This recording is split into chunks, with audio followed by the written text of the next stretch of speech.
Hare Krishna. Welcome you all for today's Bhagavad Gita, chapter number 7. Before we proceed into chapter number 7, let us have a quick summary of what we discussed yesterday. So, we have seen Krishna speaks about the mind control, importance of controlling the mind, making mind as a friend. Because people many times discuss about, oh, this path is topmost, that path is topmost, this is what it is, this is right, this is wrong. Come on, let us not talk about which path is topmost. Irrespective of whichever path you are pursuing, whichever spiritual path you are pursuing, in all spiritual paths, the basic fundamental prerequisite is that mind has to be controlled. And unless mind is controlled, you are not going to achieve success in that. That's what Krishna establishes. And then Krishna goes into the one of the paths of perfection, which is called Ashtanga Yoga or Dhyana Yoga. There are 8 limbs, we have seen that. First of all, Krishna establishes what it means by yoga, what it means by a yogi. So I think it's one of the most commonly misunderstood term. So the yoga means the process of connecting oneself with the Supreme. That process is called yoga, and the one who is pursuing that path is called a yogi, right? And then there are multiple ways of connecting oneself with the Supreme Lord, and Bhagavad Gita speaks about, like earlier we have seen 3rd chapter, 5th chapter, we have seen Karma Yoga. Today we have seen Dhyana Yoga. And from today onwards, we'll be seeing Bhakti Yoga. I'll come to that. So there are multiple, and then we'll see Jnana Yoga. There are multiple paths. The path to achieve perfection, the path to connect oneself to the Lord is called yoga. As we have discussed, Jiva is the Atma is a living entity and the Supreme Lord. The goal of life is to reconnect. And the path to reconnect is yoga. And then we have seen what is success and failure in a spiritual path. And towards the conclusion, Krishna speaks about the topmost of all yogis, right? Yoginam api sarvesham madbhakte nartanatmana shraddhavan bhajate yomam shame yukta tamo mataha. He says, who is the topmost yogi? He says, one who always meditates on me, understanding me as the sense, is the topmost yogi. Krishna says. So today, that's nice. So before we go into the chapter number 7, we will be seeing from this chapter, from chapter number 7 to chapter number 12, we will be seeing Krishna will be discussing more about himself. Okay. So till chapter number 6, first 6 chapters are called Karma Yoga. I think the voice is good enough. I can see it from here. There is somebody he not able to hear. It's problem at our end. Right?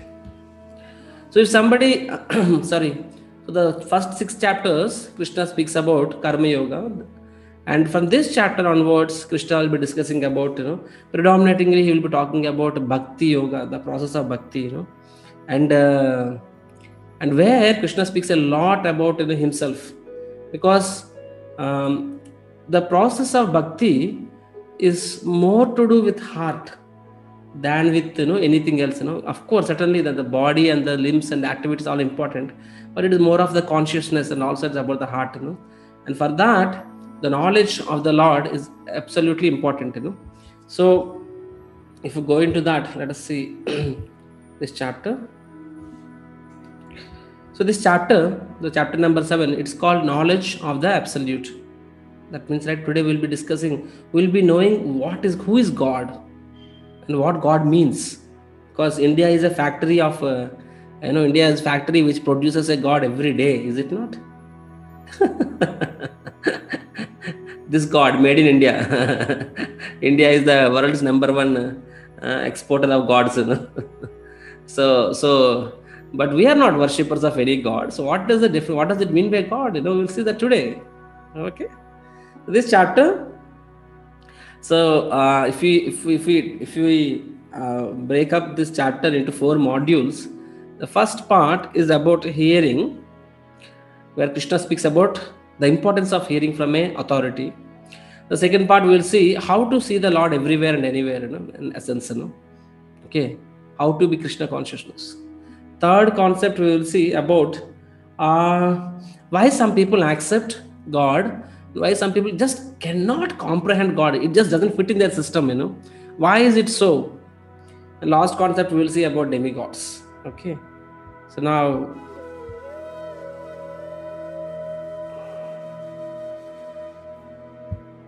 Yeah. We'll see why some in the last concept we will see demigods. So this chapter is a little lengthy. Okay. So I may spill over because also I see that people came a little late. I may spill over maximum 5 to 10 minutes. Kindly bear with that. So the first thing about hearing. So Krishna speaks this chapter. Why this chapter, 7th chapter, and why this Krishna starts speaking about himself here? Because if you see last chapter, Krishna speaks about he speaks Madgate Nantaratmana Shraddhavan Bhajate Yomam Shame Yukta Tamomataha.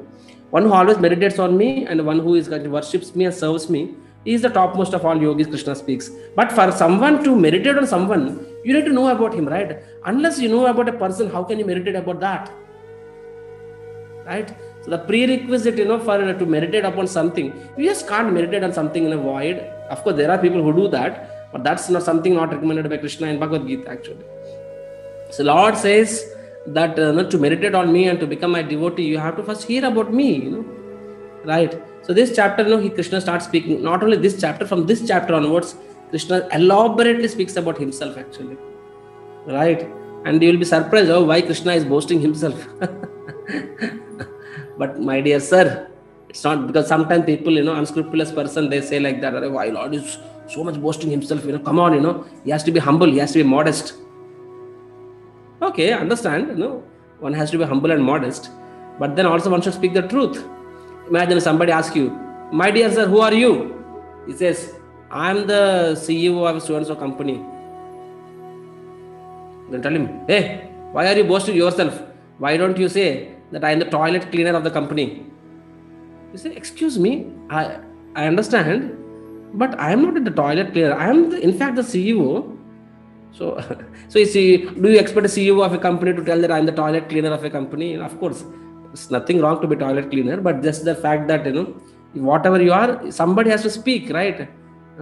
It's not boasting, but it's telling the truth. If you do not tell the truth, you don't say that I am a CEO and I am something else, then how would somebody report to you?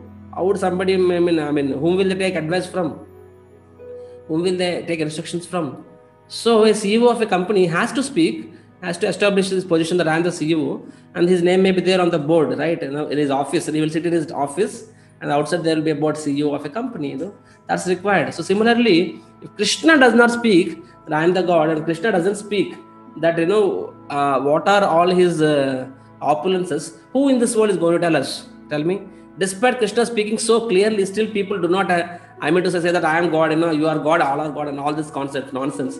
So if Krishna doesn't speak, what do you think we'll expect? So these chapters, so I'm telling this because you should know actually what is the mood of the Lord. When you understand the mood of the Lord, you will be able to appreciate why he is speaking what he is speaking, right? So first thing, Krishna starts speaking explicitly about himself actually, and his opulences, and what is the relation with the material world, spiritual world, all that stuff. Okay. So the first shloka is like this. Mahyasakta manapartha yogam yunjam madashraya asamsayam samagram me yata jnasi tachrunu. Krishna is telling, my dear Arjuna, now he hear from me, you hear. Yata jnasi tachrunu. Whatever I'm speaking, you hear now. You hear it. It's very important.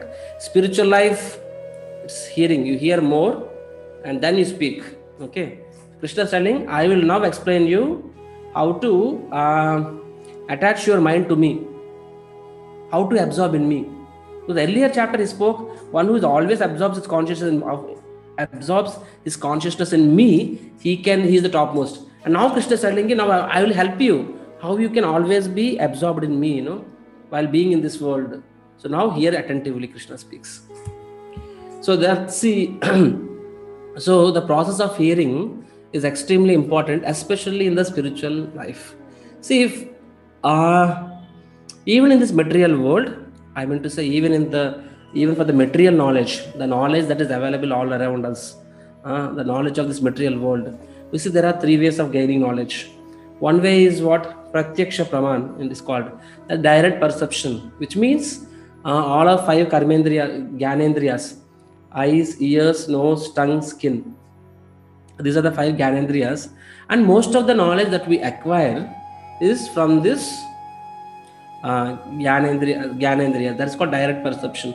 Maybe in our life, if you think about it, maybe 80% of our knowledge that we have today comes from this direct perception, actually. Is it not? We say this wall is cream in color. You say that my clothes are saffron in color.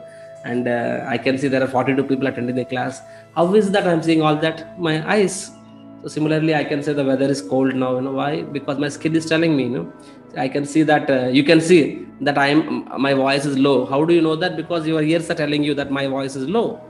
So like this, and you can know that the speaker has changed today. How do you know the speaker has got changed? Your eyes are telling that, oh, yesterday when Madam spoke, today when Prabhuji is speaking, the speaker got changed. So the knowledge that we receive in this world predominantly from the sense perception, direct senses. That is called Gyanendriyas, knowledge acquiring senses. However, while this is the majority knowledge that we receive, this knowledge is certainly not complete and it is imperfect. Why it is so? Because our eyes cannot see the entire spectra. It can only see the visible spectrum. 400 to 700 nanometer.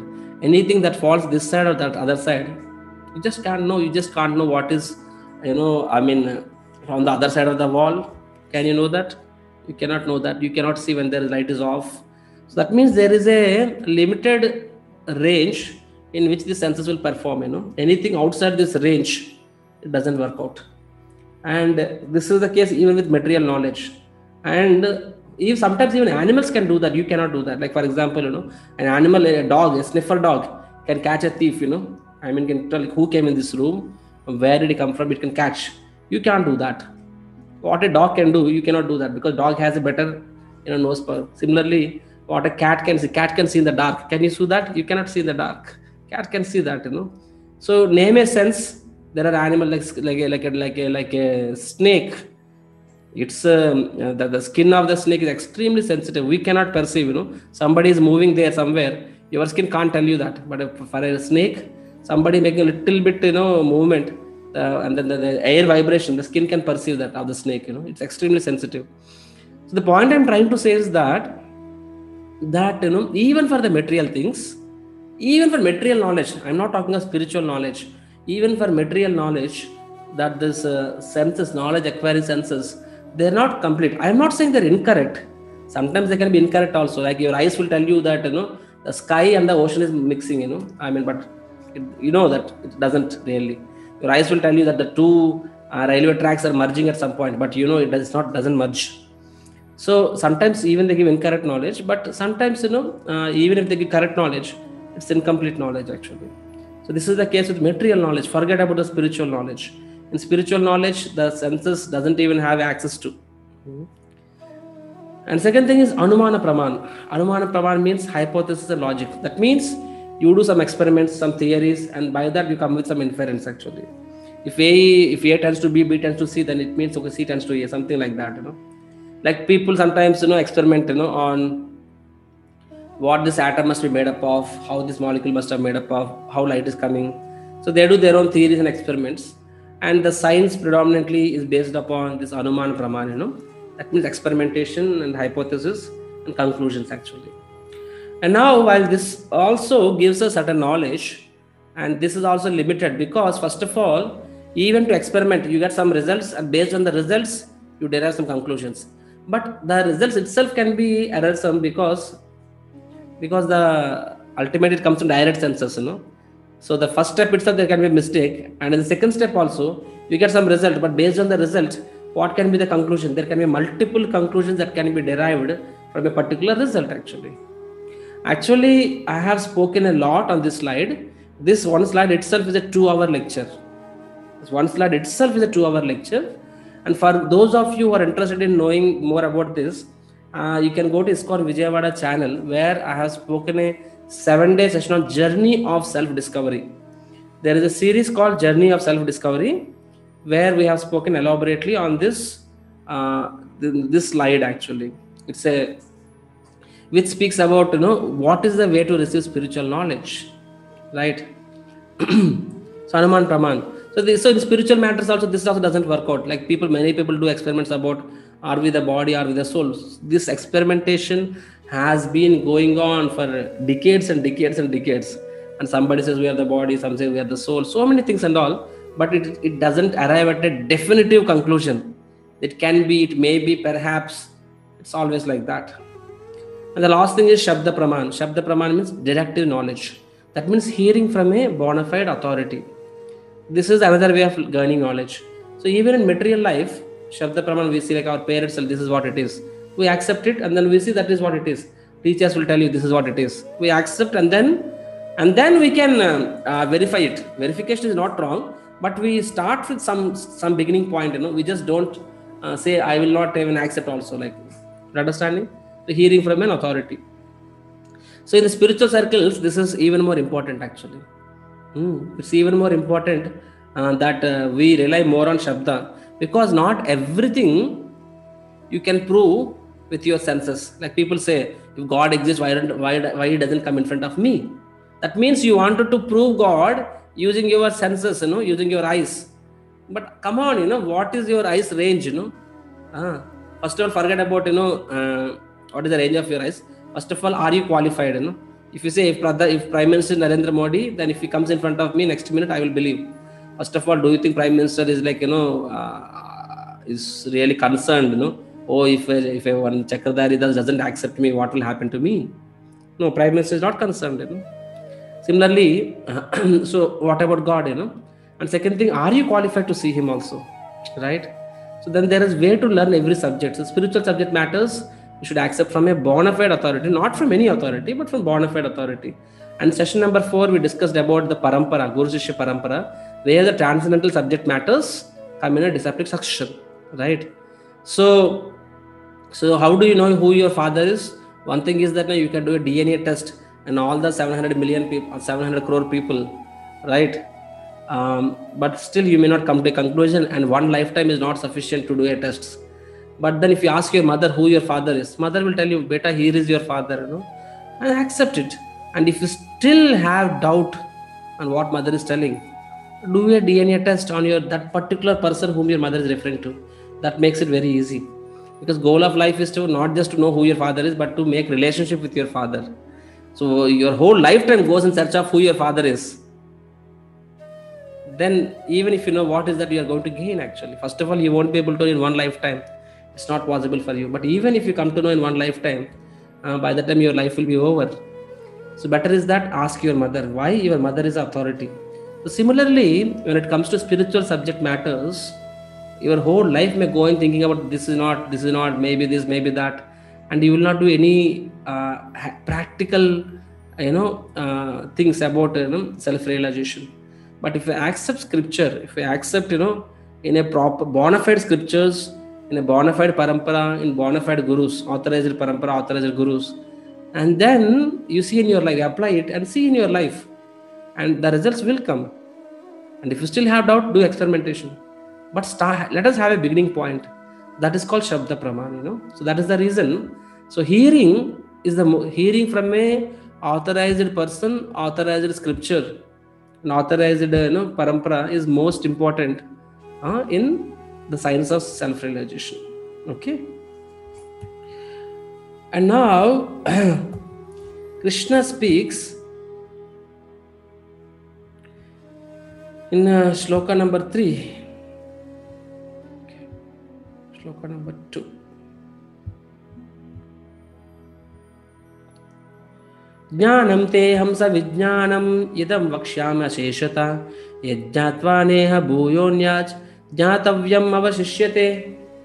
Krishna speaks, I shall now declare unto you in full this knowledge, both phenomenal and numinous. This being known, nothing further shall remain for you to know. Fantastic, no?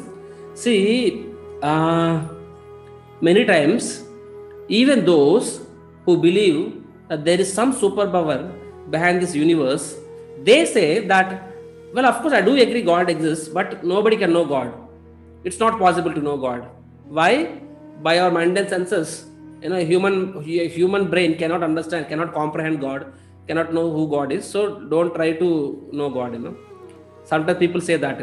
But there is some fact in what they're saying, that is, it is indeed not possible for our brain is material, matter. how can a matter understand in a spirit? Right? How can a matter understand spirit? Actually, it's not possible, Well, just can you measure the diameter of this even the small Earth planet with your fingers? You cannot do that, right? But in this case, it's much more than that. So some people say that, oh, it's not possible, so let us not do anything. But my dear sir, it is a fact that you, by your own self endeavor, by your own intelligence, you may not be knowing, but the Supreme Lord Himself wants to declare, Himself wants to reveal Himself. Then you can know it, right? And here Krishna is telling, I am revealing the knowledge about myself. And he is telling Arjuna, he is assuring, my dear Arjuna, once you understand this knowledge in complete. So the knowledge that Krishna is giving from chapter number 6 to chapter number 7, from today to chapter number 12, this 6 chapters, these are the most important chapters of Bhagavad Gita. So I request all of you, kindly do not miss this chapter number 7 to 12. And Krishna is declaring here, once you know this knowledge in complete, then there is nothing else for you to know in this life, It's sufficient for this lifetime. This is the beginning, middle, and end of everything, actually. That is what Krishna is telling. And today itself, you will be able to appreciate, my God, Krishna has spoken so much. This one chapter, Krishna speaks so much knowledge, actually. Right? So the essence is that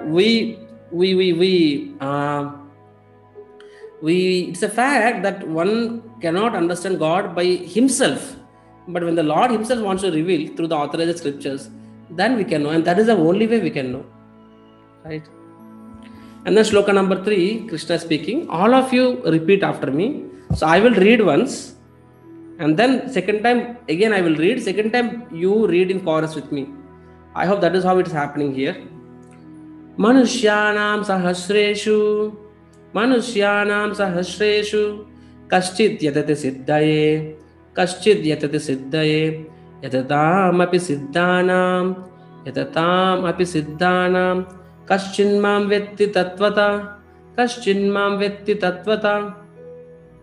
So Krishna is telling, out of many thousands amongst men, one may endeavor for perfection, and of those who have achieved perfection, hardly one knows the truth. Now, so now here Krishna is telling that, my dear Arjuna, see, we see many people in this world, they don't even accept God exists. Now think about it, we have circulated this WhatsApp message about this 18 days course to so many people, and out of so many people, only thousands of people, few thousand registered. But I'm sure this message must have reached lakhs of people, that poster. So what does this goes to show?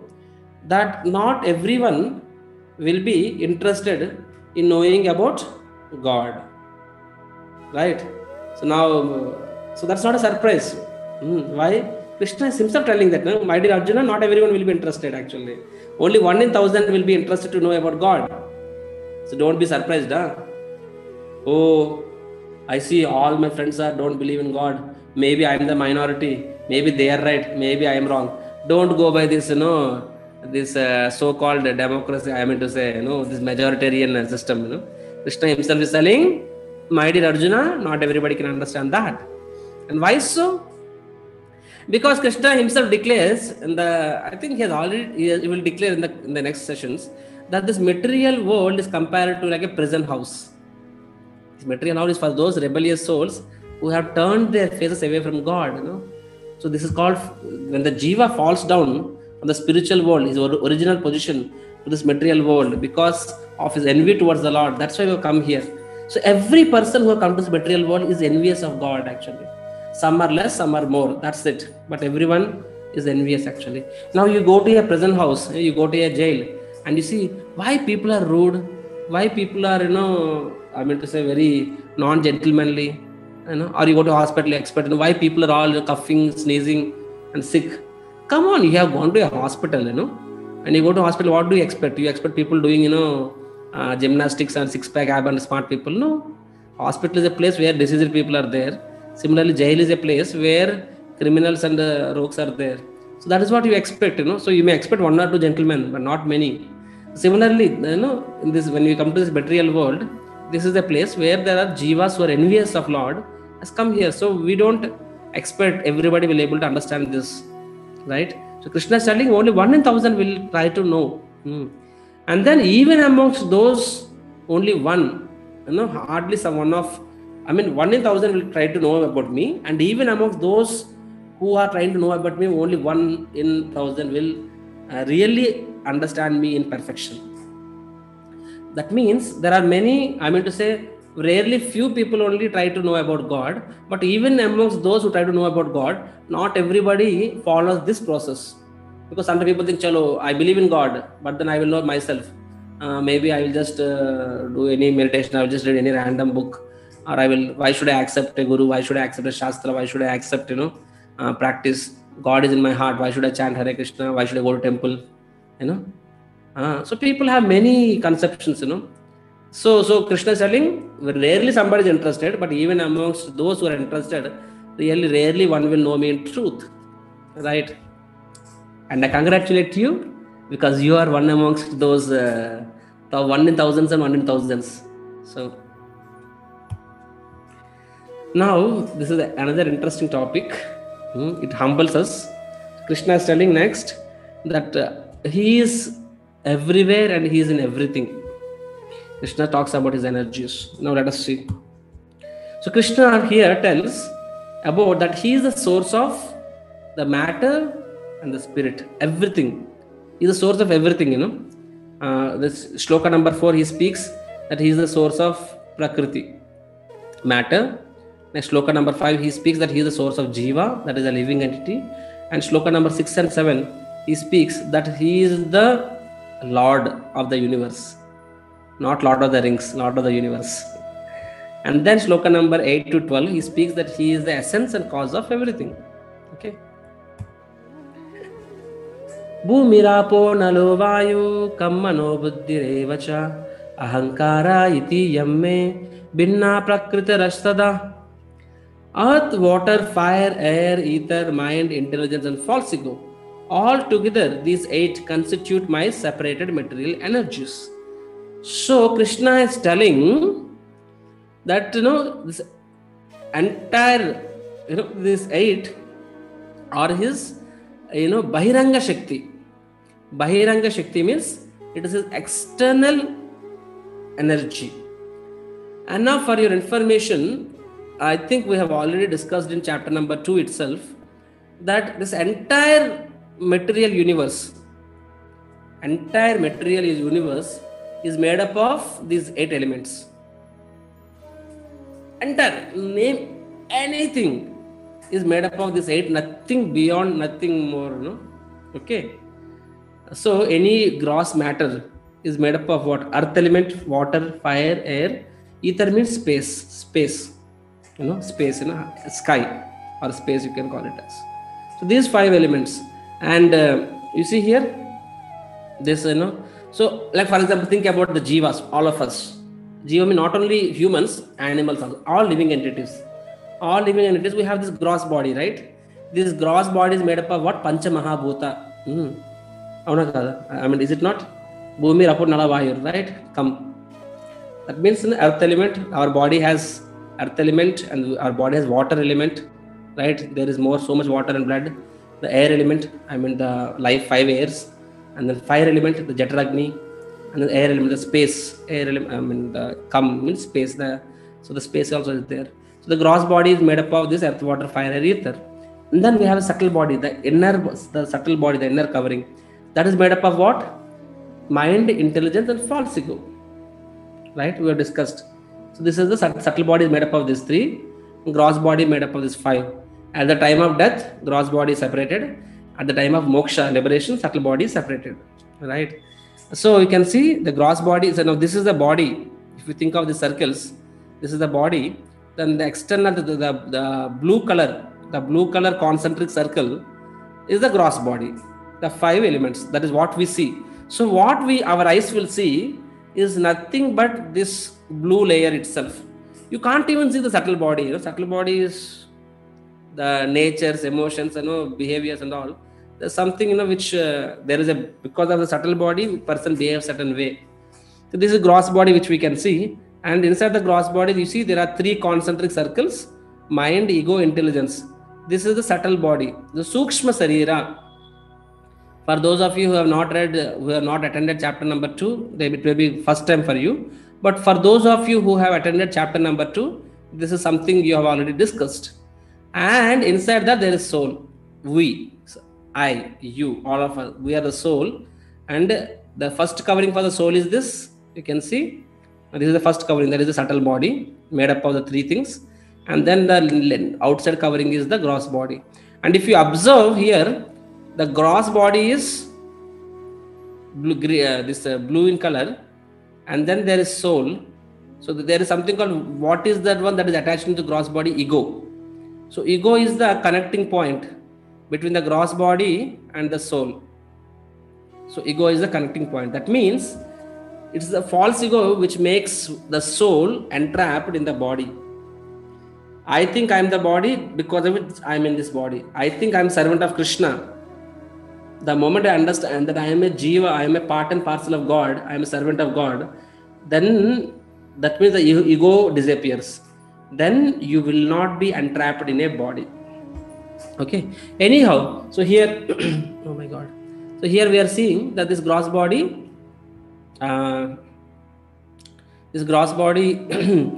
belongs to Krishna. Krishna is telling that this is me, my energy. That means the body that we have is not our property. This is the property of Supreme Lord itself. Subtle body that I have is also not my property. This is the property of the Supreme Lord. Next sloka Krishna speaks, apareyam itastvanyam prakritim viddhi me param jiva bhuta mahabaho eyedam daryate jagat. He says, besides this, there is another superior energy of mine which comprises the living entities who are exploiting the resources of this material inferior nature. So Krishna is telling, this is my external energy, and there is the internal energy of mine, which is nothing but the jiva, the souls, the living entities. Right? That means, like who am I? I am a soul, I am a living entity. Krishna is telling, I am a jiva. Krishna is telling the jiva is also my energy only. It is the internal energy, and this body is my external energy. That means, you forget about, you think this is my property, this is my wealth, this is my thing, why should I give it to God, why should I serve God, it's mine. Forget about, see, that means all your wealth, property, home, your bungalow, car, it's all matter, that belongs to God. And even you yourself belongs to God. That's what is remaining, So the entire material world made up of this thing, Jiva and Prakriti, that is also, he's telling, it's mine, So we should understand this actually. So when Krishna is asking to serve him, because we belong to him. And next thing Krishna is telling, of all that is material and that is spiritual in this world, know for certain that I am both its origin and dissolution. So Krishna is concluding in one sloka that everything you see in this world, both material and spiritual, that means material world, Bhautika Prakriti, and spiritual world, spiritual world, material world, both it belongs to me. I am the source of its creation, I am the source of its dissolution. And you may say, Arey Prabhuji, is too much, what about Big Bang, So the scriptures, they explain in detail about the Srishti, and we are running late, but still maybe I will take some 4-5 minutes to explain how Lord maintains this universe. Because if you understand this, your appreciation for God will increase manifold. You see this picture, I'm sure all of you must have seen this picture at least once in your lifetime. Okay. So you see, this is called Mahavishnu, also called Karanodakshaya Vishnu. I'm just telling you from Bhagavatam. Bhagavatam is a next level literature. This is Bhagavad Gita and that is Bhagavatam. In the Bhagavatam, there is a Canto 2, Canto 3, there is something called Sarga Visarga. Sarga means primary creation. How this universe came into existence. So now the scientists for last centuries, they are trying to understand how this universe came about, how the life came about. These are the $2 million questions. Till date, science doesn't have an answer. But scriptures, for eternity, they have an answer. They're telling this is how the life came from, this is how the universes came from, the material world, this material creation came from, this is how the came from. And it is given such a depth, that subject itself is a PhD. And I will try to explain that PhD subject in a basic terms. you try to understand, and I'm telling you, if you do not understand what I'm speaking now, next 5 minutes, for no problem. If you don't understand, no problem, because this is a very vast subject. But then just to give you a glimpse, I'm explaining. So don't blame me. Oh, Prabhuji spoke too fast, I could not understand. No, subject itself may be tough. See, this is a Mahavishnu, like the Supreme Lord, Narayana, Krishna. So first expansion is Mahavishnu. The Mahavishnu from his sweat pores. You see that our skin has Svedarandra, sweat pores. When Lord exhales, from his sweat pores comes the material universes. The universes are called Brahmanda. You see the Lord is called Ananta Koti Brahmanda Nayaka. It is called, right? Akilanda Koti Brahmanda Nayaka, Ananta Koti Brahmanda Nayaka. Ananta Koti, which means Koti means 1 crore. Ananta Koti means unlimited crores, which means unlimited universes. Brahmanda means this entire universe. Brahmanda doesn't mean the earth planet, it's entire universe. So from the Lord, when he exhales, the universes come out, and when he inhales, the universes go. And then in each universe, the same Lord expands further. Expands further as Garbhodaka Vishnu is also called Padmanabha, right? We see sometimes, when we talk of Vishnu, you'll find Vishnu is sleeping on a snake bed, Anantashesh. You see here, this one, Anantashesh. So this is the second Vishnu, right? And from his navel comes the lotus, and top of the lotus there is Brahma, and at the lotus stem, along the lotus stem, there are 14 planetary systems. Padnalaga Bhuvana Lokal, they call it as. This is our earth planet is the center one, Bhuloka, Bhuvarloka, Swargaloka, Janaloka, Tapaloka, Maharloka, Satyaloka. 7 planets, higher planets, and 7 lower planets. Atala, Vitala, Sutala, Rasatala, Mahatala, Talatala, Patala. 7 lower planets. And in each planet, living entities of a particular nature, they stay there. Upper planets are for the pious people, lower for impious people. Middle earth planet is for all of us who are both pious plus impious. So, and this is the second creation. And the third creation is, and the same Supreme Lord further expands as Paramatma. You see, there is another Vishnu who is standing with a conch shell, like in yogi's heart, you'll find a Paramatma, right? So the Paramatma is the third Vishnu who enters into each and every living entity's heart, and he also enters into each and every atom. Each and every atom has Paramatma, and because of the Andantarastha Paramanu Chayantarastham Govinda Madi Purusham Tamaham Bhajami.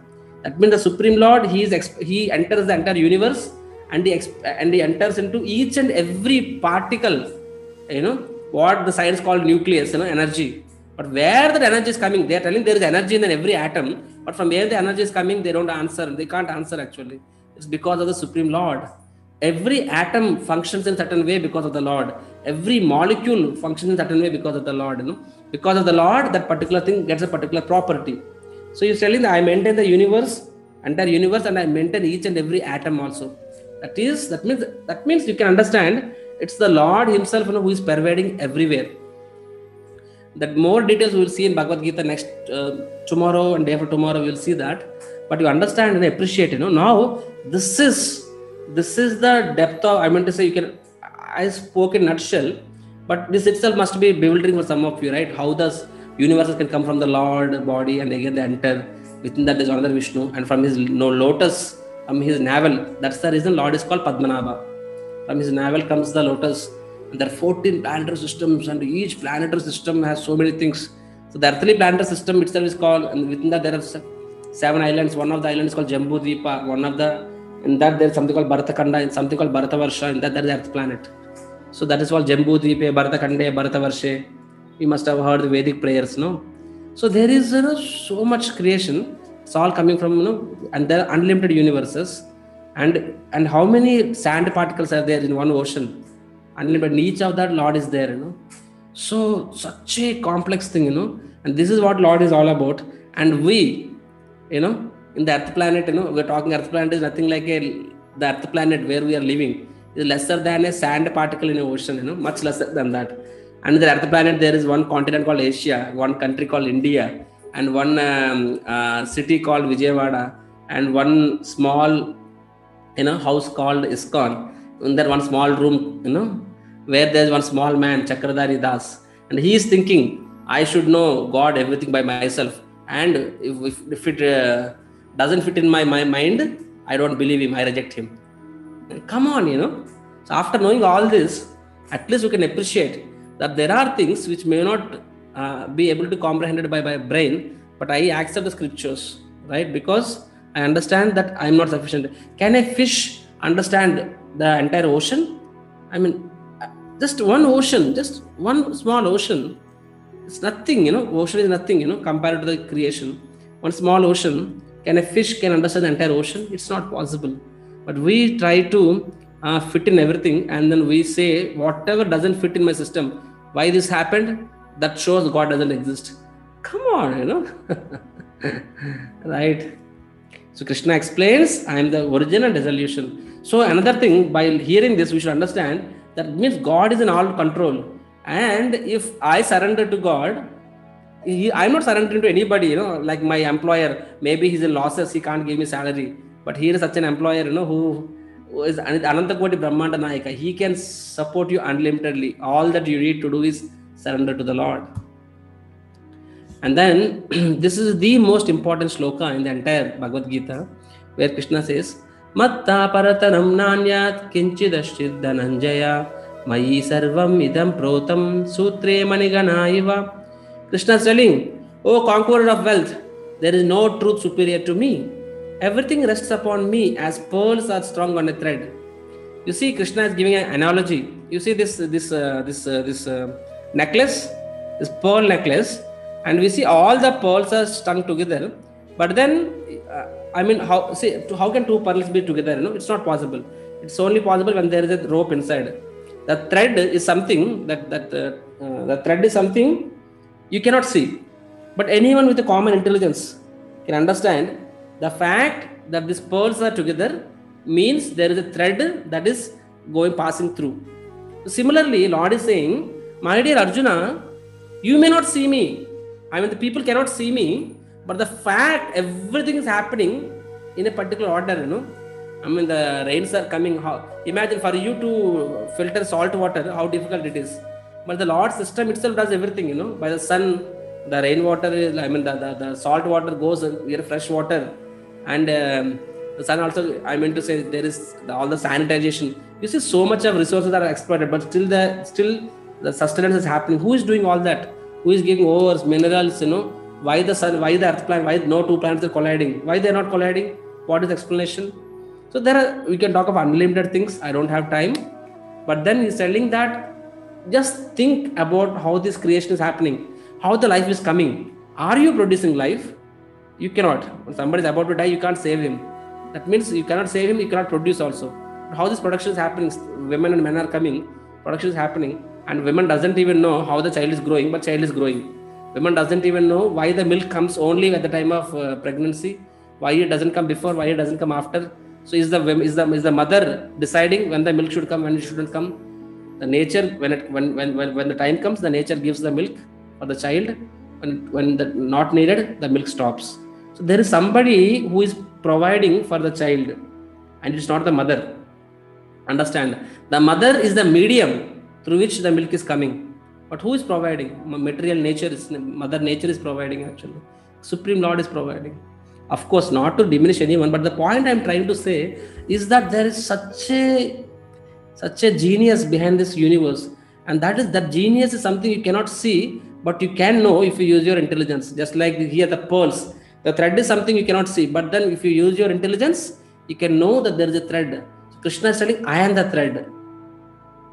I am the thread which is connecting everything which cannot be seen. So the unseen, you may not see it. It can be, but you can know it that there is unseen by seeing the things of this world actually, right? And then Krishna speaks here about how can you always remember me. Krishna is telling, how can you always remember me, the next section. And because after knowing this subject, so Krishna starts speaking that the ability in everything is because of me. Till now, Krishna has spoken that I am the source of material world, I am the source of spiritual world, I am the source of all matter, I am the source of all jivas, everything belongs to me. This much he has spoken. Now Krishna speaks about what? He speaks about, I am the special ability of everything also. I am the ability of everything. Now, how to understand this? I will give an example. Srila Prabhupada, founder Acharya of ISKCON, when he is preaching in West, so he is speaking about God, Somebody said, I don't believe in God. Okay, I can't see God, I don't, oh no, not like this. One person is telling, okay, I agree God exists, but for me, I cannot stay away from drinking wine. Right? Then Srila Prabhupada said, that's all right. At least my request is when you drink wine, when you're taking liquor, alcohol, you think that the taste of the alcohol is Krishna. I repeat, the taste of the alcohol is Krishna. Is this not a revolutionary preacher, Prabhupada? Is Prabhupada encouraging somebody to take alcohol? Absolutely not. But somebody is telling, I cannot do away with alcohol. So Prabhupada is telling, okay, when you are drinking alcohol, think that this taste of this alcohol is coming from Krishna, and which is a fact actually, So everything has an ability, right? Every flower has a fragrance. A sky is light, sun has light, and everything has some special ability. That ability is coming from me. That is what Krishna is telling, right? He is the essence of everything. You see, Krishna is telling, I am the taste of water. Rasoham apsu kaunteya. So water, that water is an element. Where it is getting its taste, telling it's from me. And as I said, not so difficult to understand, because as I said, every atom has a Paramatma, and every atom functions in a different way. H2O, water is H2O, it's a molecule. Now that molecule has a particular property. That property is coming because of the Paramatma. He's telling, I am that. Prabhash means it's a Surya. He's telling, I am the light of the sun. How the sun is able to produce a light? It's because of me. Pranava sarva vedeshu. He's telling, I am the sound in ether. And he's telling, I am the ability in man. That means he's telling all of us, we all have a particular talents, abilities. Like for example, today I'm giving this class, and now I am speaking something. Now I want to speak. Like in my mind, something is processing. It's coming from my lips, from my vocal cords. So now, how is it coming? He's telling that ability to speak nicely is coming from God. That means like now I am trying to speak in a certain way. I'm into some. There is processing happening, and that how the processing is happening, my Krishna, So any talent, somebody may be a very intelligent, somebody is a good singer, somebody is a good cook, somebody is an athlete. So all the talents, Krishna is telling, it's me. It's coming from me. That means when you see any particular talent, what should we see? We should see God in that. So Krishna is telling, how can you see me in everywhere and everything? How can you see me? So how can we see him? We can see him. When we see anything wonderful, we should remember God. That is what Krishna is telling. That means, like when somebody is singing nicely, one way of seeing is, why are you singing nicely? We become envious. Anybody has any talent, in general in this world, people become envious. When you see Mukesh Ambani, who's capitalist hai, sabka paisa kha raha hai wo. Either you can become envious, or you can think the ability to make money in Ambani is Krishna. That means when you see Ambani, we can see Krishna. Ambani is not Krishna. Ambani is not Krishna, but the ability of Ambani to make money is Krishna. Right? So Krishna is speaking like that, Like, see, there are 4 slokas. He speaks so many things. You see, I am the taste of water, and I am the source of sun, and I am the light of moon and sun. And amongst Vedic mantras, I am the Omkaram.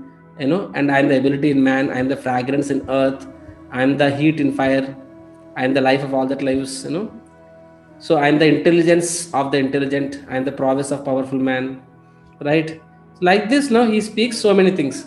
Now, if I have to simply explain, I will say like this. I mean, in modern terms, if I speak, I am a Don Bradman amongst cricketers. Like if I have to speak, how to understand this subject, it's like this, I am Don Bradman amongst cricketers. That doesn't mean that Don Bradman is God. But then Don Bradman is the superlative ability of cricket. best of everything, So best of everything is like Don Bradman is like that. So the skill of Don Bradman is God. This is how we should understand. Actually, I hope this example is clear. Okay, I'll give another example. So the other day, this is some 3-4 years before, one of our ISKCON devotee, his name is Brajendra Nandan Das. He is the communication minister of India, ISKCON India. So he attended a program, some program in Delhi. And besides him, there is one young lady sitting, and he observed that, he's a VIP, so they're sitting in the VIP row. He observed many people are talking to her and trying to take photos or, to say, autographs. Then he was wondering, who is this lady, And then the other person told that, she is Miss India this year, 2014-15, whatever. She is the Miss India, Oh, our Prabhu said, okay, she is the Miss India. Then he thought, let me not waste this opportunity. So then he looked at her and he said, Hare Krishna, I heard, and then he said, you are very beautiful. And this lady, everyone says that you are gorgeous, you are beautiful, you are very fair. But she didn't expect a devotee to compliment her beauty, because devotees of the Lord are, they don't so much value beauty, right? So she didn't expect a devotee to say that I am beautiful. So, but she said, thank you, Then our Prabhu said, Madam, you are so beautiful. Why don't you thank God who has given you this much? Why don't you thank God? Why don't you express your gratitude to God who has given you this much beauty, I think it's more like this. Why don't you come to our temple and express your gratitude to the God who has given you this much beauty?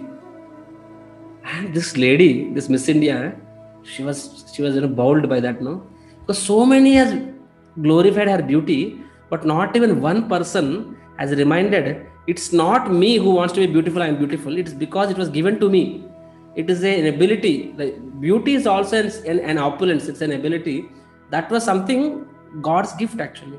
He said, why don't you come to our temple and appreciate the God who has given you that beauty, She's bowed. She said, Swamiji, thank you. I will come to your temple. Tell me when should I come, Then she came to ISKCON Delhi, and then later on went to Mayapur, and then she got connected to ISKCON, I don't want to name that lady, but yeah.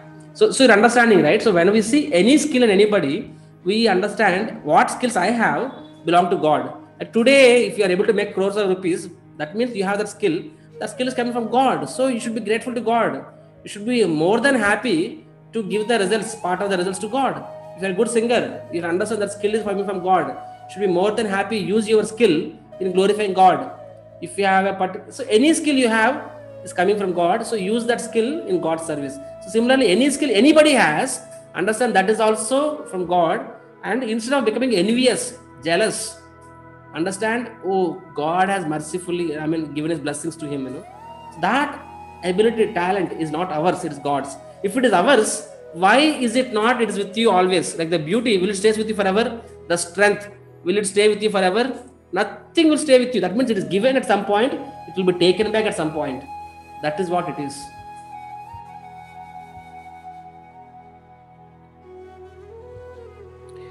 Okay. So, oh my God, we are late. Kindly give me 10 minutes, please. I hope, it's okay.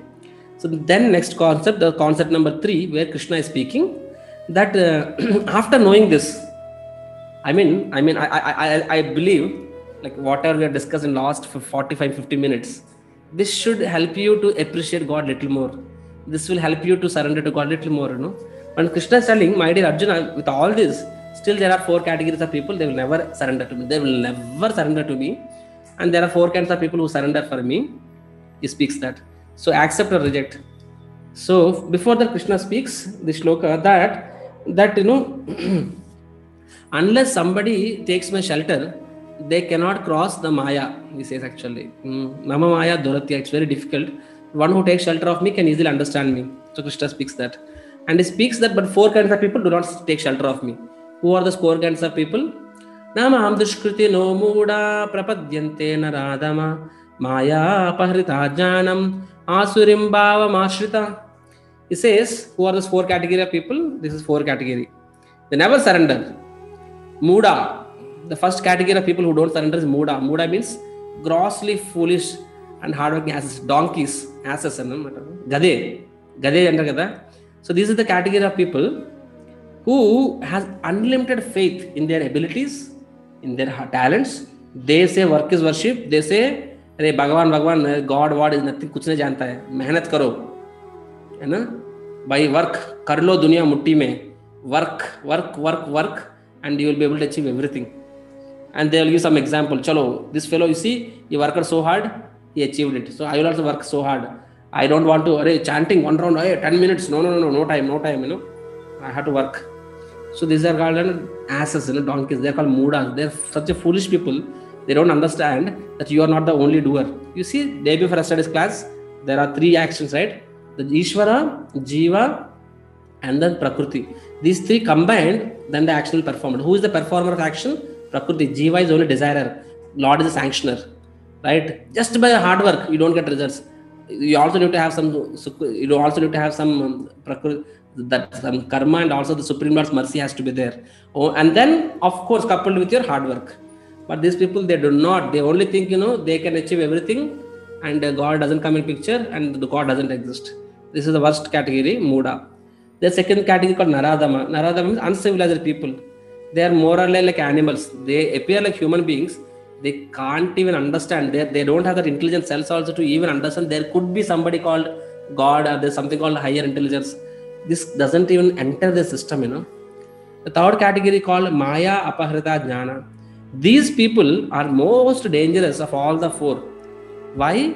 They appear as if they are transcendentalists. They appear as if they are spiritualists. They say yes, there is a supreme intelligence, God and all. But then they always come with wrong conclusions. They make theories. These are philosophers. These are intellectuals and philosophers who says that man is God, serve man, serving humanity, serving God, or all these concepts, they say that God is within you, don't have to go anywhere. All these kind of concepts they bring up, which apparently for an outsider looks like appealing thing, but they are not doing anything, but they are misleading the society. They are cheaters in a sense. And fourth category is Asuram Bhava Mashrita, and these are another specimen. These people are unique in the sense they know God. These people, they do know God. The other 3 categories, they don't even know. They are not interested to know. They don't know, or they mislead. But this category, they know God fully. They are convinced of it. But then they are determined thieves. That means, despite knowing He is the source of this material world, spiritual world, we are all His part and parcels, still they do not surrender. They find some or other reason they will find to not surrender. They are called Asura. Asura means there are demons, Rakshasa category. I give example of Hiranyakashipu. We all know Hiranyakashipu, Narasimhadev, Prahlad, that story all of you know, right? This Hiranyakashipu, when his brother Hiranyaksha was killed by Varahadev, Hiranyakashipu furious. He says, he openly tells to all his demonic followers, he says, see, Vishnu is the father, Vishnu is the Lord, Vishnu is the father of demons and demigods, Devata, Rakshasas. He is the father for both. A father should see both of them together same way, but then the father became partial towards the demigods and they killed the demons. So, because he became partial, I am going to kill him. Or you are only telling he is God. You can't kill God. And you are not telling God has to be impartial. God is impartial. But why did he kill your brother Hiranyaksha? Because he is troubling others. You are not seeing that your brother has killed unlimited people. You are not seeing that. But when the Lord killed your brother, you are saying that Lord is a He says Lord as rascal, He calls Vishnu a rascal.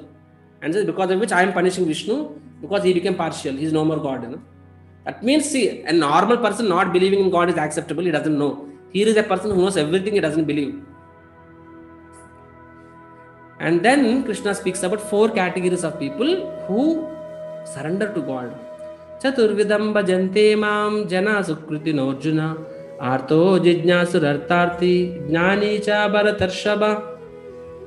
He's telling the first category of people is the distressed. That means, jo dukh mein hote hain, they will make all attempts, but after trying, when you understand, when we cannot, when a person is extreme, dukkha, family problem, financial problems. You see, many people, they think that, chalo, Let us go to Tirupati. Let us kind of pray to Balaji. Let us go to temple. Krishna, please save me. So one category of people is distressed people. They come. Another category of people is expecting something. Those desirous of wealth. Right? Oh, I'm starting a new business. I want Lord's mercy. So before beginning the business, they go to temple. They give some donation. And in South India, especially South India, all the parents, those whose children are appearing for IITs, they go, if my son gets a good engineering seat, if my son gets IIT, I will shave his head, our heads, like this, I remember my father for almost 6 months, he kept on shaving my heads, I got into IIT, Tirupati, this temple, that temple. So, Jijnasu, these are the people, they want to know about, the philosophy. Is it all of you have come to my classes? Some of you may have come just to know what ISKCON is all about. Some of you may have come to know what Bhagavad Gita is all about. That's it. Not interested in knowing actually, let me practice it. So the Jijnasu and Jnani, both are curious, both are in search of knowledge. The difference is that the Jijnasu wants to know just out of curiosity, but the Jnani wants to know to practice and to apply. There is a difference in the sincerity, between Jijnasu and Jnani. These are the 4 categories of people who surrender. See, none of these 4 categories are devotees. But then there are some people who comes, and Krishna calls them, they are Sukritina. Sukritina means they are good fortune. See, Sukriti means what? Sukriti means one like the bank credit, the pious credits, past life pious credits. Those who have Sukriti, only they can come, Krishna is telling. And who are the people who have Sukriti? These are the people. Otherwise, one who doesn't have Sukriti, the same situation, they behave opposite. For example, Artho means distress, misery. One who is miserable, somebody is miserable. If he has Sukriti, his brain, how it will function, how will be inspired? Will be inspired in going to a devotee, a sadhu, and crying in front of sadhu, crying in front of Lord. But the same distressed person, one who doesn't have Sukriti, what will he do? He will go to a liquor shop, or he will booze, or he may even curse God. What kind of God you are? I came last year. मैंने एक नारियल फोड़ा, मैंने 100 रुपए donation दिया, 100 rupees donation, one नारियल. Still, I lost my business. God doesn't exist. So the same situation, one person is coming closer to God, one person is going further away to God. Is it not? Why? This person has Sukriti. When the Sukriti is there, external stimulus will bring him closer to God. When Sukriti is not there, the same stimulus will take him away from God. Similarly, Artharthi means desiring wealth. Some people, when they want to promote business, they go to God, they give some donation to God, something, which is also not bhakti. It's a kind of a business, but at least they accept God. The same person who doesn't have Sukriti, he will go to a consultant, a strategist, a lawyer, or somebody, or a politician. Oh, help me in the business, I'll give you some donations, So the same person, he takes shelter of a politician or a chartered accountant, something, one who doesn't have Sukriti. Same applies for everyone actually. And Krishna is saying amongst these 4, Jnanis are the best, because Jnani is not coming for some material desire. See, Artha people, they are coming for distress. When the distress goes away, they also leave. Artha, they are expecting some wealth or something in return. When they get it, they just give some donation, they will run away. And Jijnasu, they are coming to curiosity. Oh, what is there in Gita? So they attend 18 days and they understood what is in Gita. They left, they leave. But Jnani is somebody who understands this and who also applies in one's life. So Jnani is relatively better. And amongst the Jnanis, the Bhakta, the devotee of the Lord is the best. Krishna speaks. He speaks, you see next shloka, he says, Bahunam Janmanamante Jnanavan Mam Prapadyate Vasudeva Sarvamiti Samahatma Sudurlabha. And he's telling this Jnani, they may take sometimes lifetimes to understand, to come to the conclusion that this bhakti to Krishna is the topmost. It may not happen in one lifetime, he may take many lifetimes, It may happen one lifetime if you are connected to a proper guru, but it may take many. So he says Jnanis are the best. Amongst Jnanis, Bhaktas are the best. The last concept Krishna speaks about demigods. Essentially what Krishna speaks about demigods is that, so the demigods, Devi Devatas, they are also jivas. They are empowered jivas.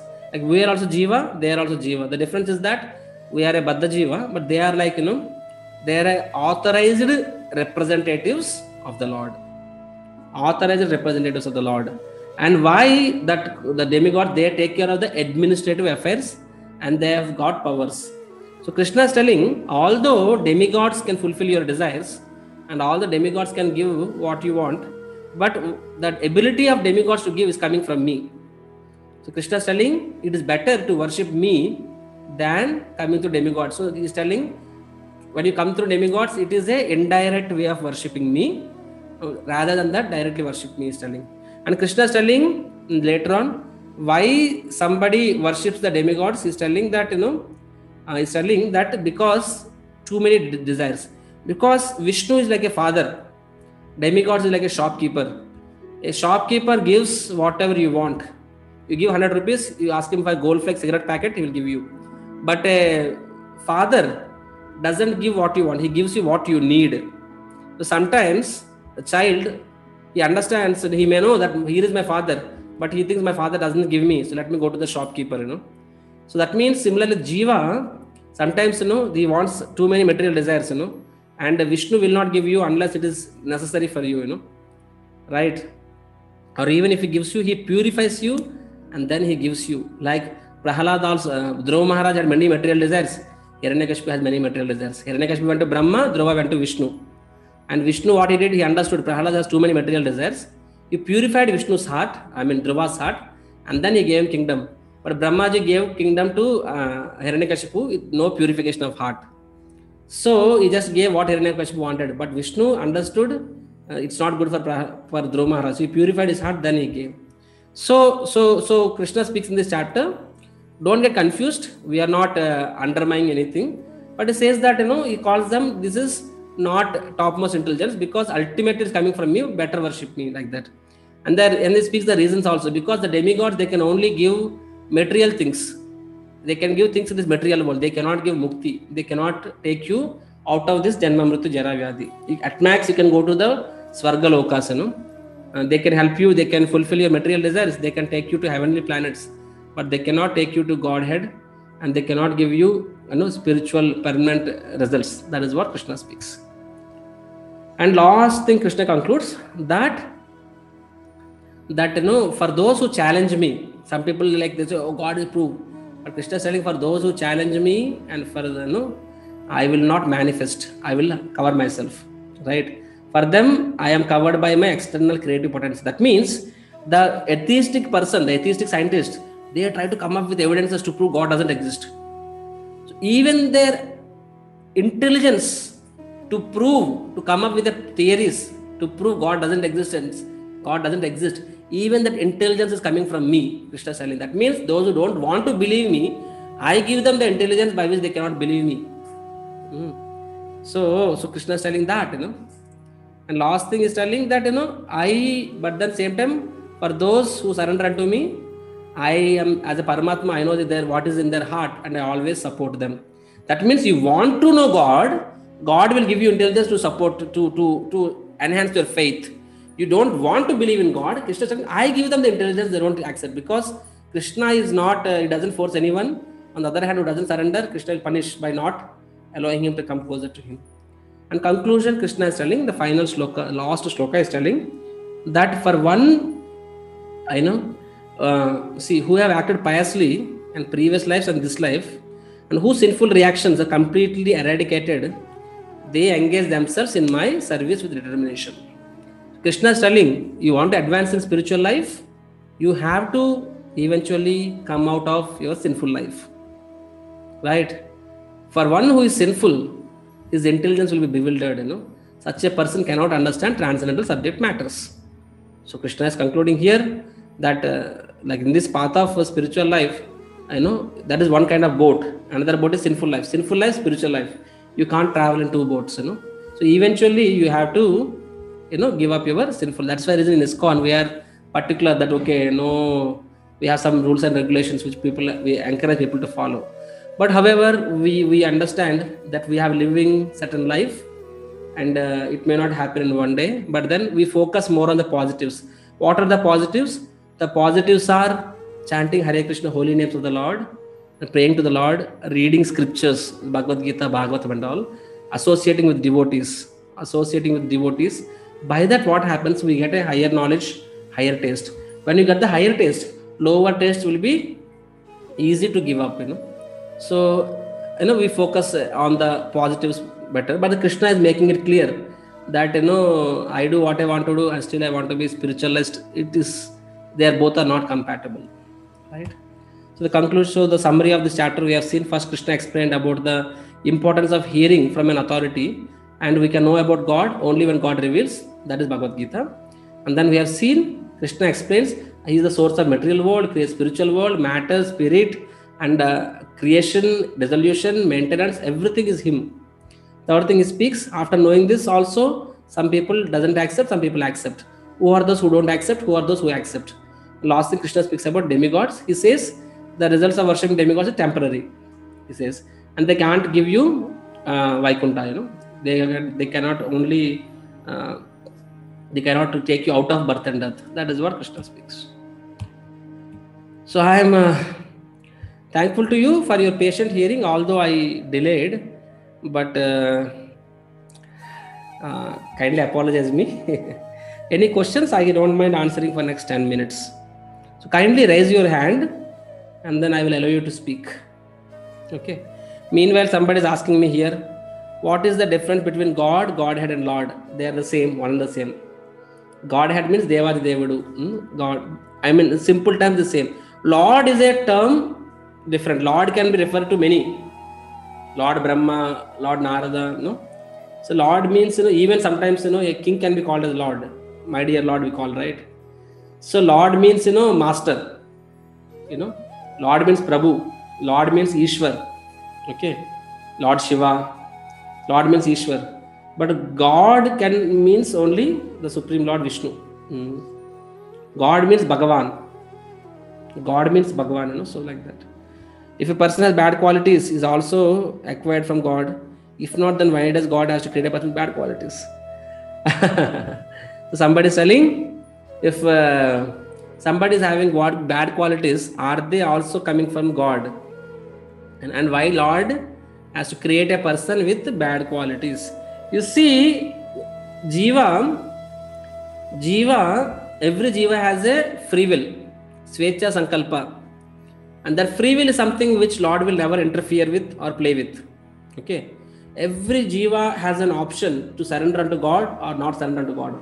Every jiva has an option to follow the rules or not follow the rules. Every jiva has the option to decide the good and bad. It's something the Paramatma super soul doesn't interfere. Remember 2 days before we have spoken, somebody is murdering somebody. And if sometimes people say, does God really exist? If God really exists, why this murder happened? आप ही बोल रहे हैं ईश्वर का without the will of Lord, even a blade of grass will not move. If a blade of grass doesn't move, then how can the murder happen? Either God is not in control, and if God is in control, he is bad guy. Otherwise, why such a small child is raped, brutally murdered, raped and murdered? So people ask this kind of questions. What is the answer? The answer is, as I said, God doesn't interfere with the free will of a person. Right? When somebody wants to kill, certainly Lord is sanctioning, but he is not responsible. Jiva is responsible for his desire. That means, in short, what I have to say is that Lord is a sanctioner and Lord is a provider. Provided we have your desire and deserve. That means you deserve it. You have the credits for it and you desire it. So your desire is strong and you also deserve it because of your past punya karma. You will get it actually. So so the jiva is the decision maker. The decision maker is the desire is the jiva. Lord is the sanctioner. So the bad thing, the jiva who decides. It's not Lord. Simple example. When you stand in front of sun, you do not see dark. You see only light. When you turn away from the sun, you see your shadow. You see dark. Now, is sun the cause of the darkness? Or you? You are the cause of the darkness actually. Sun gives light for everyone. Some people, they take advantage of the sun. While some people, they turn away from the sun and they see darkness actually, shadow. So similarly, when God is all good. When you are in line with the God, you experience good. When you are away from the Lord, you experience misery. And that is not Lord's fault. The jiva's desire, and Lord doesn't interfere. Why? Because if you interfere with the Jiva's free will, then we are like a programmed machines. Love means the person has an option to come closer to you or not come closer to you. If it doesn't have an option, then it is called a program. It's not called love. Love means free will, choice. You have a choice. Somebody like salam marte, our driver, he doesn't have choice. You are giving him salary, so his salam will not make you so much happy, But somebody, you for just when you go to somebody's house, just smiles and gives you something, you feel so happy because it's choice. That's love. In an aeroplane, the air hostess says, "What do you want, sir? You want this, sir? That, sir? Come on, sir. How can I serve you, sir?" They speak so wonderfully, but that's not love. You don't get, "Oh, itna pyar karte hai air hostess. Oh, this air hostess loves me so much. Maybe I should marry her." That is a cardboard smile because she is paid for it. That's not love. She doesn't have an option. If she doesn't ask you like that, there will be case on her, But somebody out of his own will can kind of give something, even a flower, a little bit, this thing, food or anything, you'll feel so happy because that's a free will. So Lord doesn't interfere with the free will of the Jiva. If he interferes, first of all, why will you come in this material world? The fact we came to this material world because you chose not to serve God. God doesn't interfere with your free will. But still, he is your father. He understands this is not the place for you. He supports you by himself personally coming to this world, by sending scriptures, by sending the, his representatives who are called acharyas, like that. So next question.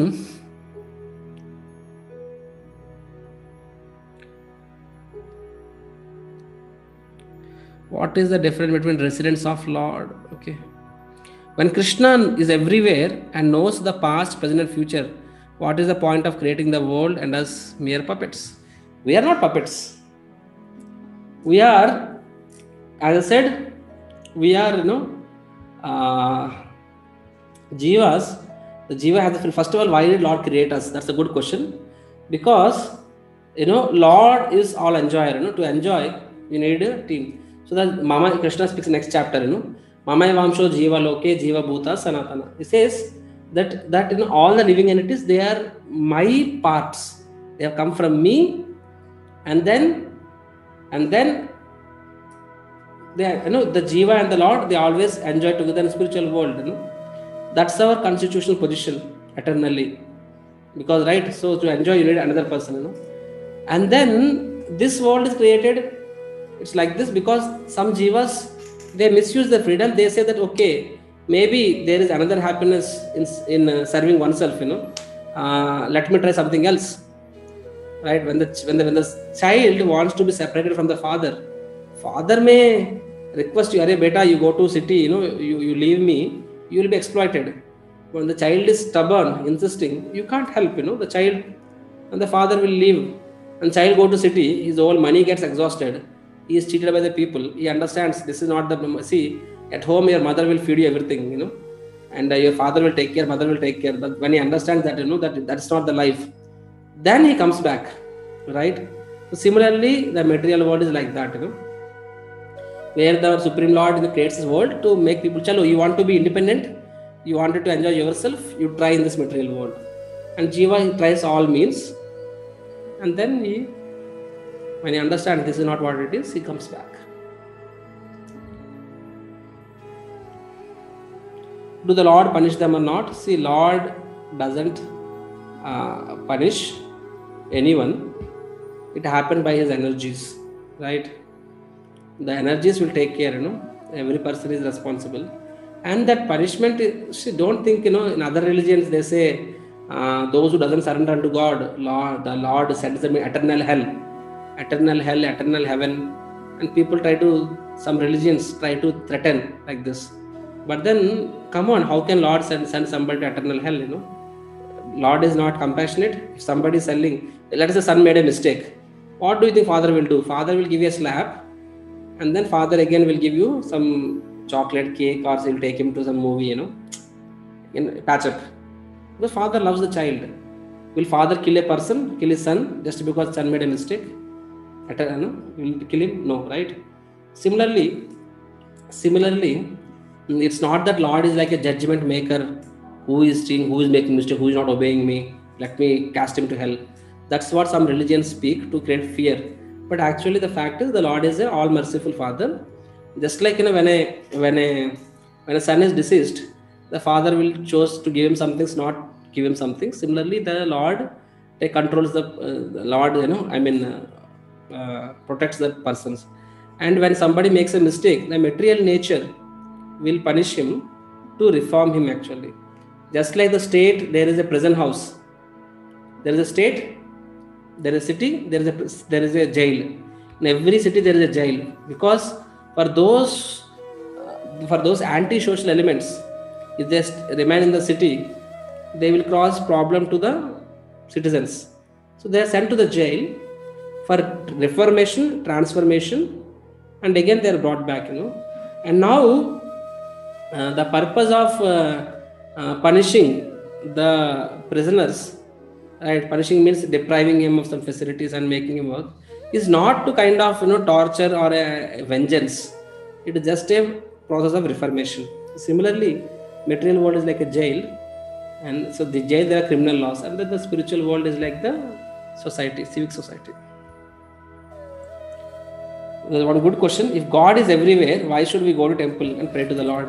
Actually, this I was supposed to speak it in the class, but because I see that I was already taking time. See, I became late for class because in general, when I take my evening batch, I am taking the evening batches.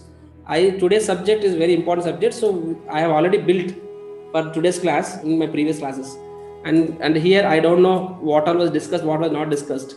So I chose to kind of go a little deep, so that the subject matter doesn't go about like this. So now the question about if God is everywhere, why should we go to temple, pray to the Lord?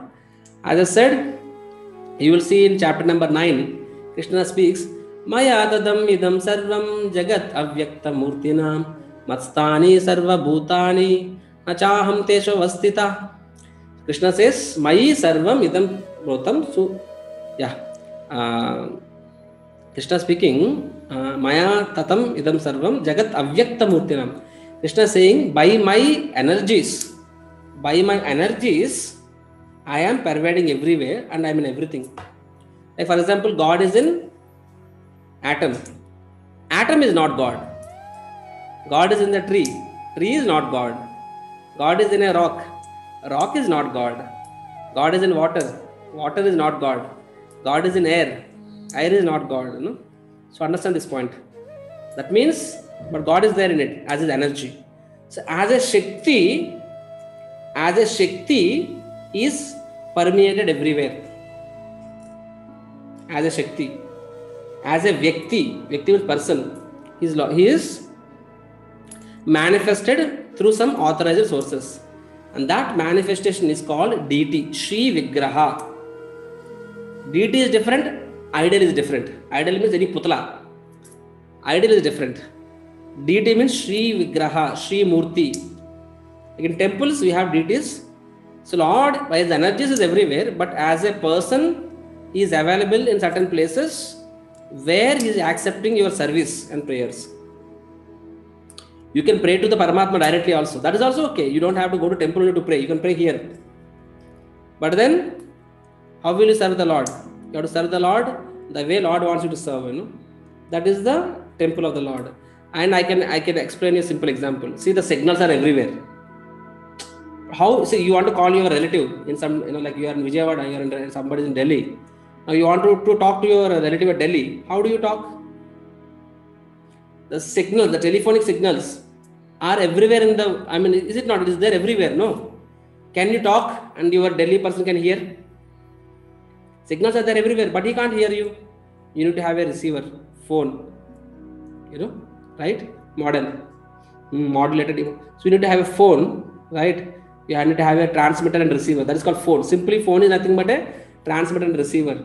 That device is necessary for you to communicate. Signals are there everywhere, but you need a device. So similarly, Lord is there everywhere through his energy, but to kind of access the Lord, you need to have a authorized form. That form is the deity. So Lord manifests through the deity. So there the presence of Lord is strongly felt. And where you can personally interact, personally serve and other things. So that's the reason I said no, that these concepts that no, Lord is there everywhere, you don't have to go to temple, is sent by people, those who are like, I mean, these are all excuses to not surrender and serve to the Lord. These are all atheistic concepts actually. While the fact is true that Lord is everywhere, but more as a Shakti than a Vyakti. Right? You don't say that I love my wife. You love my wife, but you don't give salary, don't give anything. Then that what kind of love is that?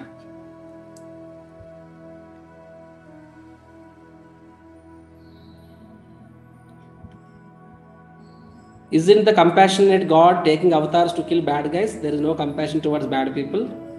Hare Krishna. This is a nice, wonderful question. It's not like that. See, in Bhagavatam 7th canto, this question was asked. And the whole concept of Narsimhadev Prahalad and Hiranyakashipu's, that pastime is an answer to this question. Why Lord is partial to some and impartial? Krishna speaks. I think maybe I will not answer now. It's already 7:40, right? Because I have another class at 8 o'clock. But essentially, I can tell you this question. Krishna himself answers this question in chapter number 9. So there, I'm sure you ask this question to Mataji, she will answer. Okay. So Krishna himself speaks this. The shloka is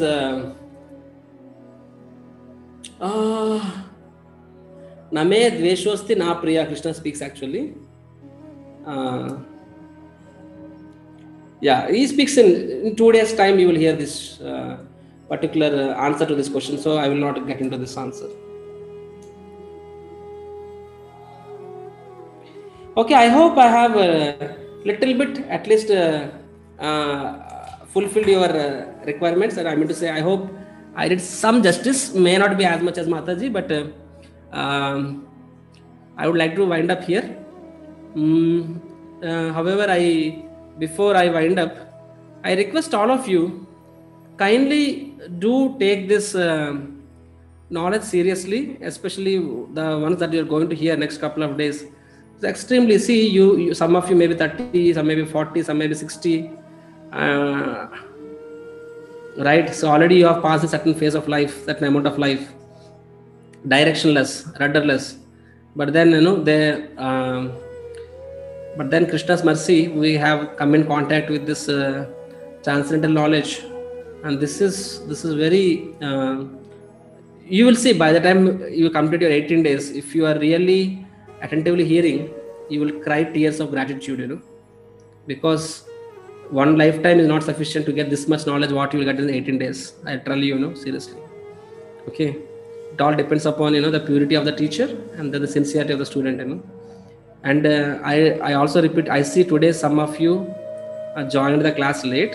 Maybe it's early morning, winter also. But then, I tell you, kindly do not miss chanting sessions. Because without chanting, whatever knowledge you are receiving, it's here. It's good, but the knowledge should not remain here. It should come from here to here. What is the use of knowledge without transformation? You have to ask yourself, am I for information? Am I for transformation? If it is only information, that's okay. But if you want transformation, then you have to accompany with some practice also. Only theory will not help. Theory also helps. It gives you conviction, it gives you determination, it gives you clarity. But the strength to follow that comes from blessings. There is chanting. See, this Bhagavad Gita, this was heard by Arjuna also. The same Bhagavad Gita was heard by Duryodhana, the Dhritarashtra also. So Sanjaya, as it is repeated, whatever Krishna spoke to Arjuna, as it is repeated to Dhritarashtra. Why is it, Arjuna at the end of Bhagavad Gita, Arjuna became a devotee and he said, all my ignorance was dispelled. See, Arjuna is also in ignorance, Dhritarashtra in ignorance. Both cases are same case study. Arjuna could not do his duty properly. He's supposed to fight, he's not fighting because of bodily attachment. Dhritarashtra was supposed to give back the kingdom to Pandavas, he's not able to give because of attachment. Both attachments, because of bodily attachments, both are not able to do their duties. And are both heard Bhagavad Gita. One person, he came out of ignorance and then he became an instrument in Lord's mission, while the other person, he also heard it, but still he remained as he is. No change. Why? The same knowledge, it changed one person, doesn't change another person. Because Arjuna approached it in the mood of, he surrendered to Krishna, and he prayerfully heard it. And it was sincere hearing. For Dhritarashtra, it was just an information actually. He didn't hear it for with devotion or with some for the objective of reformation. So because of which it didn't impact. So in our case, when we chant Hare Krishna in the beginning of the class, we are actually seeking the blessings of the Lord. We are expressing our surrender to the Lord. We are submitting ourselves to the Lord. So I request all of you kindly every day chant Hare Krishna. At least one round, please chant. And those of you can chant more. See, all of you housewives and all, one serial you stop per day. One serial, 30 minutes. You can chant 4 rounds. And this is for your eternal benefit. I am not asking some donation or dakshina, anything. I'll be happy if you go closer to God. Chanting is direct connection with the Lord. As I said, yoga means what? Yoga means the process of connecting with the Supreme. That is called yoga. And this chanting comes as Bhakti Yoga. That means through chanting, you are actually connecting with the Supreme Lord. And it completely purifies your heart. See, all of us want to be wonderful people, right? And we have been trying all of lifetime. But many of times, it is a very bitter experience, But this chanting, if you do regularly, sincerely, coupled with, giving up sinful life, you will see your heart, immediately undergoes. It's just a matter of a month.